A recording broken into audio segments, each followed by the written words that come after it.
who's the most underrated person in history? Tutankhamun. He is the most well-known pharaoh, together with Cleopatra VII, but he did literally nothing and died aged 18. He didn't even rule over Egypt a full year before he died. But everyone knows about him. His grave has been of huge importance to us understanding ancient Egypt, but he himself is way more famous than he should be. Amenhotep III, Thutmose IV, Akhenaten and Hatshepsut are all more deserving of the fame Tutankhamun has. Tutankhamun is famous because of the death mask and the other treasures found in his tomb back in the 1920s. It was uncommon for a tomb to be untouched, as they were usually robbed shortly after. It signalized the revival of interest in Egyptology, so at least we can attribute that to him even if didn't do much in life. I was kind of annoyed when they finally made a show set in ancient Egypt, and of course it was about Tutankhamun, Tut 2015. At least the circumstances surrounding Tut and the time period was interesting, as he lived during the reign of and was most likely the son of Akhenaten. I thought it was funny that in the show he's like a good-looking 25-year-old capable of fighting and riding into battle, when in real life he was a cripple. Mary Baker Eddy, founder of the Christian Science Church, which is not Christian or scientific, founded a religion based on her idea that illness is unreal. You can pray your way to healing, and if you can't you must not be spiritual enough. Then she died of pneumonia, but people still fall for her cult. Following her has killed several of my family members prematurely, and will take more of them I'm sure, because they didn't believe in medical science. So for me she is the most underrated person in history, for sure.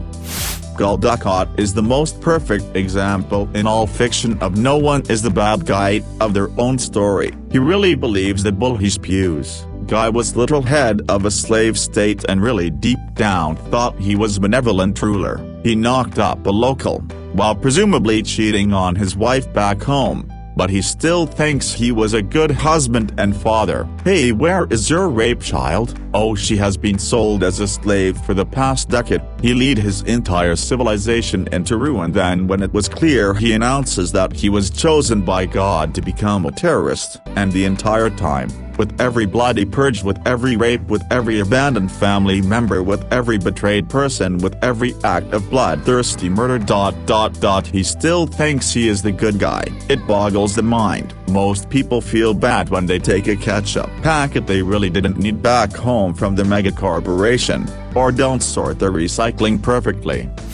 I did 2 years in Korea with the army, 2015 to 2017. Trump's Rocket Man speech at the UN had everyone on the pen preparing for nuclear war. I called my parents to remind them what my will said, something I didn't feel the need to do during either of my Afghanistan tours. I didn't say this in jest at all. While I don't dispute the impact of his life on North Korea, in terms of overall for the planet, I think that the implication he was somehow capable of triggering a war across all of that part of Asia was overblown. These days, their technology is sufficiently advanced that they could definitely kick off an East Asian war. In the 80s and 90s, not so much. Yeah. One of my history professors in college said that if only Hitler's genius had abandoned him along with his sanity, Germany might have collapsed at least 2 years before it actually did. I took issue with that, because I think Hitler was a moron, but in terms of manipulation, he really was a genius. Also, don't even bother trying to read Mein Kampf. We had to read a chapter for a history on the Holocaust, and I only made it 3 pages. Even saying it might have been a bad translation does not describe how shitty that book was. There's no way anyone actually read it all the way through. It's unreadable. Tesla's wireless energy idea was a pipe dream at best and a straight-up scam at worst. Light, and the whole electromagnetic spectrum, disperse relative to the inverse square. As distance increases, the lost energy scales so quickly that wireless power over more than a few millimeters is not practical. It's why wireless chargers require physical contact with the device. If you use the transmitter with enough juice to charge a phone anywhere in a room, Your skin would start to cook like you were in a microwave, but hey, your phone would be charged. It's also the same law that causes radio stations to have a limited range, get too far from the broadcaster, and the signal is so decayed that it's indistinguishable from cosmic background radiation. I'm not saying Edison wasn't scummy, but Tesla's ideas about global wireless power are solidly in the realm of science fiction based off what we know today about physics. Wireless energy transmission is possible as long as you are in the reactive near field, which is basically a range of 0.159 times the wavelength. In this case you don't have electromagnetic wave but direct coupling via the magnetic or electric field, and you actually notice the changing load by the receiver at the transmitter as soon you are in the far field, which starts at 4 times the wavelength. You only get very minuscule amounts of energy back. Technically, solar energy is a kind of wireless energy transmission, and if you look at the total efficiency, it's basically zero. I'm not talking the efficiency of the panels themselves, but the transmitter, sun, power in relation what you get, or to put it differently, Tesla would have had to put up a second sun and the customers would have had to use huge antenna arrays to make it viable at all. By doing that, he would have turned the country his transmitter is stationed into plasma. Of course, that's just one of the unfortunate side effects. I for sure agree, and even think that Tesla is a bit of a bubble right now, overvalued, and will go down now that other carmakers are truly making great electric cars. But he was the first rich dude. Even when he almost got his money wiped out he kept pushing. That trolley went for the idea of electric cars and other systems like full solar roofs etc. Is he doing the math and shit? Probably not. But would any of his top engineers do what he did? Probably not. People really try to seem smart saying that the CEO and the directive charges do not do shit. But those are the ones that set everything in place to succeed or fail. I'm not mad. I have plenty of reasons to admire him as well as criticize him.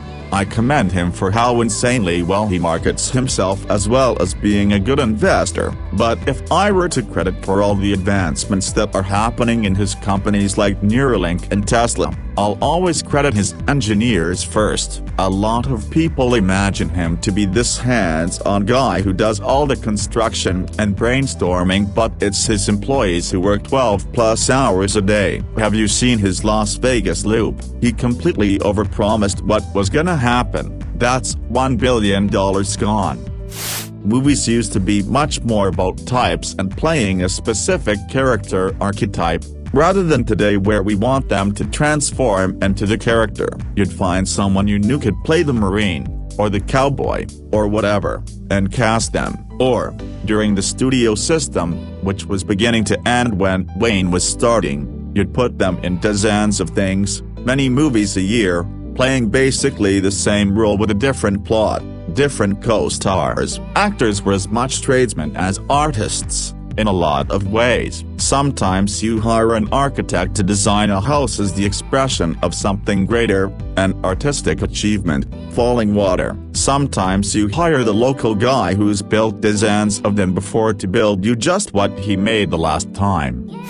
But that is not the full story. First of all, most arguments from the bad history post are anecdotes by her fans. I'm not sure that's more trustworthy than anecdotes written down by Hitchens. Fact is, we knew about healthcare in those days. She was running hospices where people died that could have been saved with simple medicine. She knew about the medicine. Nurses working in the hospices knew about the medicine, but it wasn't given. Whether it was on purpose on Teresa's orders, or because of negligence and ignorance, it doesn't change the outcome. When a child dies due to malnutrition because of ignorance, it is just as bad as when a child is killed with starvation. I think what you're missing is that Teresa filled a void. People were just dying in the streets before she created a place for them to die in as much dignity as possible. If she had packed it in, or if activists such as yourself succeeded as canceling her and shutting the hospices down, those people would be back out on the streets. And of all the possible reasons you listed, the most obvious one, lack of resources, is absent. You mentioned elsewhere that she received millions and redirected the money to the Vatican, but even if a young and inexperienced nun were trusted with that much money, no strings attached and no accountability required, some element of proof should be required to support such an explosive claim. I think what you're missing is that she had the funds and the knowledge for hospitals and proper care, but she chose hospices and watching people die. I'm not sure if it's very comforting for people who are dying that they get deathbed conversions and are then watched while they die. The only reason they lacked resources is because someone decided it wasn't necessary. You mentioned elsewhere that she received millions and redirected the money to the Vatican. But even if a young and inexperienced nun were trusted with that much money, no strings attached and no accountability required, some element of proof should be required to support such an explosive claim. https://disha.org/Schwulenweber Where are her millions? https://www.eureka-alert.org/pub_releases/2013-03/pub22813.php. It is estimated she raised at least $100 million per year. The money went via her organization Missionaries of Charity, but from there on it seems a mystery what happened with the money. But since the nuns don't appear to keep it for themselves, and the Vatican is in charge of these accounts, one can guess. It seems completely rational to conclude that the money went to Rome. One-way trip. Knowing Teresa's character, she could have changed that if she wanted to. Wow. Thanks for those. It really does seem that the organization has some answering to do about the money. It also seems that in terms of financial management, Teresa was either terribly ignorant, terribly stubborn, or just plain evil.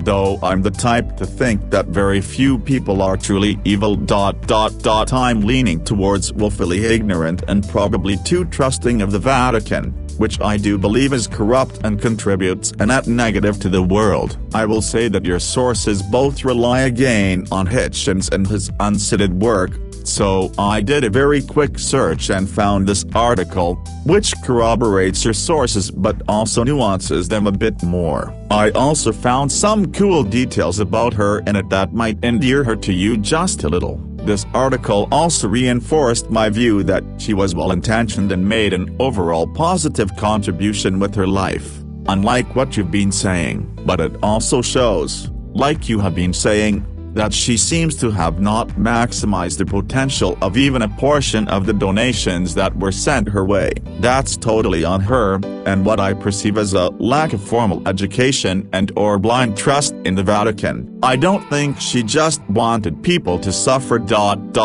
Otherwise she could have just ignored the poor? No, as a woman in the patriarchal church, I wonder how much say she really had in financial management. Could they just cut her off if she refused to channel the money to them? Was she just blindly obedient to commands? In any case, she presumably had access to advisors who could have helped her do more with what was available, and she didn't take advantage of it for whatever reason. That's a tragedy, but as the charity still exists, maybe it's not too late. I just hope more people don't throw their money at it until the missionaries come clean about where it goes. To wrap up our discussion, I'd like to thank you for helping me get a more nuanced view of Mac. I made my initial post because I thought the Reddit hive mind is unfair to Teresa's character and not contributions to the world. And I think that overall that's still true. She saw suffering and tried to alleviate it from her teens until she died, living among the poor full-time and embodying her vows of poverty and service. I think she lived her values, and very few people do that. And, despite the few interviewees in the first article you linked, she did help many people with little money, before she was famous enough to get millions in donations. Still, a closer inspection suggests that those values, especially trust in the Catholic hierarchy, was obviously misplaced. It's also clear that she's not a saint, but very much a regular person. She seems to have been stubborn, naive, blinded by faith, and resistant to change. I will admit that I still think the criticisms to her seem more connected to her charity than her character though, and it's hard for me to believe that she was an evil person. Maybe I'm being stubborn and naive myself, but I stand by my original assertion that Mother Teresa, as a person, wasn't overrated, though her charity and its achievements seem to be. Seems that happens whenever the Vatican sinks their claws into something.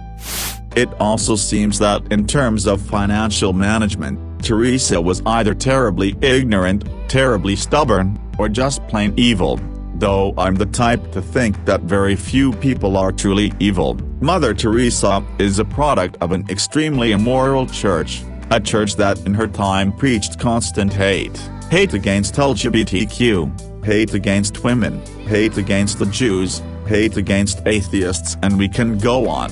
Again, there's little to no evidence Mother Teresa was a good person, but there's quite a bit of evidence she was a bad person. You can choose to interpret it the way you want, but for me the evidence is fairly conclusive. I will say that your sources both rely again on Hitchens and his uncited work.